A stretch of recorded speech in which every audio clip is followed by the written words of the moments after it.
வருதுப்பா. அந்த வருகை வரும்போது நம்ம எல்லாரும் ஒரு நொடி பொழுதுல மறுரூபமாகும். ஆனா நீ நினைக்கிறபடி நம்ம முதல்ல மறுரூபமாக போறது இல்ல. கிறிஸ்து இருக்கிறார்ல, அவர் ஒரு கூட்டத்தை கொண்டு வருவாரு. யாருமா கொண்டு வருவாரு? ஏசப்பா யாரை கொண்டு வருவாரு அப்படின்னு கேட்குறாங்க இப்ப சபையாரு. அதுக்கு பவுல் என்ன தெரியுமா சொல்லியிருப்பாரு? கிறிஸ்துக்குள்ள ஒரு கூட்டம் மறிச்சாங்கல்லப்பா, எல்லாரும் கல்லறையில இருக்காங்க, நீ அழுதுட்டு இருக்கல்ல, இவங்க யாருக்கும் நீ அழ வேண்டாம். இவங்க எல்லாரும் இயேசுக்குள்ள மறிச்சதுனால இவங்க உயிரோடு எழுந்திருப்பாங்க. இவங்கள பிதா அந்த இயேசு வரும்பொழுது அவர் கூட்டு கொண்டு வருவாராம். இயேசு கூட்டு கொண்டு வருவாராம். இவங்க எல்லாத்தையும் கூட்டு கொண்டு வருவார்னு சொல்லி எழுதப்பட்டிருக்குது. அதனாலதான் யூதா புத்தகத்துல எழுதப்பட்டிருக்குது. நிறைய பேர் இதை தவறா புரிந்துப்பாங்க.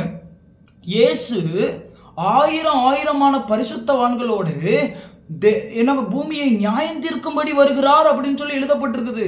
ஆயிரமான பரிசுத்தவான்களோடு வர்றாருன்னா அர்த்தம் என்னன்னா, ஆயிரம் பரிசுத்தவான்கள் மரித்தவர்கள் உயிரோடு எழுந்திருக்கிறாங்க. உயிரோடு எழுந்து இயேசு கூட்டி கொண்டு வருகிறார்.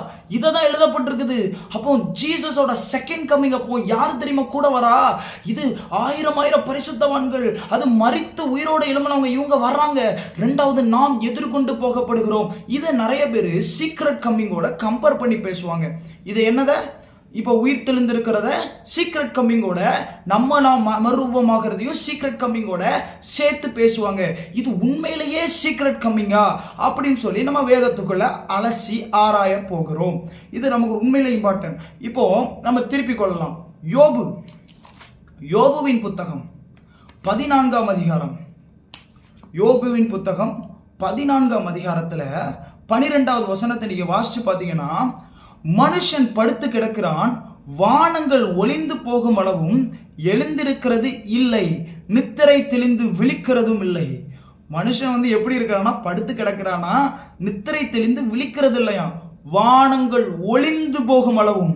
தெளிவா தெரிஞ்சுக்கோங்க, செகண்ட் கம்மிங்ல ஜீசஸ் வரும்பொழுது வானங்கள்லாம் வெந்து உருகி மடமடன்னு வானங்கள் போயிடும், பூமிகள் வெந்து உருகி போயிடும். இதுக்கு அப்புறகுதான் மனுஷன் உயிரோடைய எழும்ப போறா. It's Bible. ஒரு நாள் வாசிக்கிட்டு இருந்தேங்க வேதத்துல, யோபு ஆவியானவர் ஸ்ட்ரக் பண்ணி நிப்பாட்டினாரு. இந்த இதில் நிப்பாட்டு, நீ நினைக்கிறது கரெக்டாக இருக்காது, எனக்குள்ள உணர்த்தப்பட்டேன். சரி, இந்த வசனம் எனக்கு போதுமானது இல்லைன்னு நீங்கள் சொல்கிறீங்களா? வாங்க வெளிப்படுத்தல் போகலாம். வெளிப்படுத்தல் 20ஆம் அதிகாரம். இது ஆவிக்குரிய கண்கள் பலரோட